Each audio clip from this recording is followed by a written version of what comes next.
Bienvenue à tous dans ce flash. La situation évolue très vite au Burkina Faso. Michel Kafando est de retour au pouvoir. Il a repris du service. La transition est de retour donc.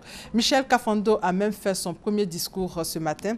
Pour ce dénouement, depuis hier, la CEDEAO était au chevet du Burkina, une mission de haut niveau à Ouagadougou pour rétablir Michel Kafando à la tête de la transition pour des élections inclusives.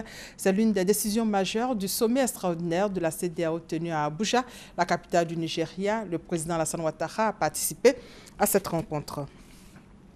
Et parlons maintenant de ce don de la Côte d'Ivoire, de la France plutôt à la Côte d'Ivoire, des véhicules, des motos, du matériel informatique d'une valeur de 971 millions de francs CFA pour soutenir le projet d'appui à la relance des filières agricoles de Côte d'Ivoire. C'est le geste fait donc à la Côte d'Ivoire par la France à travers le contrat de désendettement et de développement. Le PNCS, le Programme national de cohésion sociale, fait le point de l'indemnisation des victimes. Plus d'une vingtaine de personnes membres d'associations de victimes étaient au siège de l'institution hier. On fait le point avec Marie-Christina Pro et Gabriel Zani. Cette réunion est la 4e du genre entre la directrice du Programme national de cohésion sociale, PNCS, et les associations des victimes.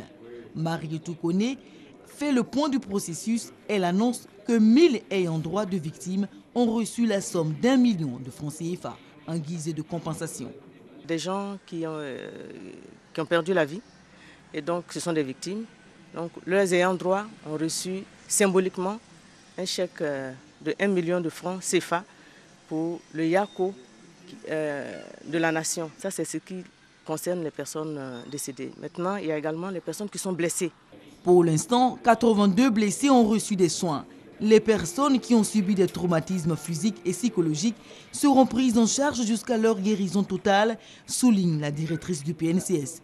Autre bonne nouvelle, l'opération de réparation va s'étendre dans le Grand Ouest du pays, une zone qui a payé un lourd tribut à la crise de 2010.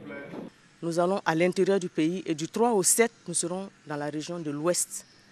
Dans la grande région de l'Ouest, c'est-à-dire Blou-le-Quin, Djokwe, Taï, Tout-le-Pleu, pour que les personnes qui sont à ces endroits-là reçoivent également réparation.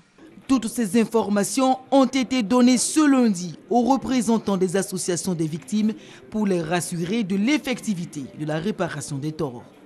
Nous sommes entièrement satisfaits de la mise en œuvre de ce processus qui est une première dans l'histoire de la Côte d'Ivoire. Nous allons profiter de cette rencontre pour dire au Programme national de cohésion sociale merci et charger ces structures d'aller dire au président de la République merci. Merci pour les actions menées en faveur du respect des droits fondamentaux des victimes. Toutes les victimes seront prises en charge.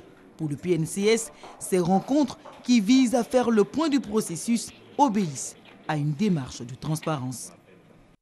Pour terminer, le président congolais Denis Sassou Nguesso a annoncé hier la tenue d'un référendum sur une révision de la Constitution en vue de briguer un 3e mandat lors des élections présidentielles de 2016. L'opposition appelle la population à résister. Et c'est la fin de ce flash. On se retrouve à 13 h. Merci de votre fidélité.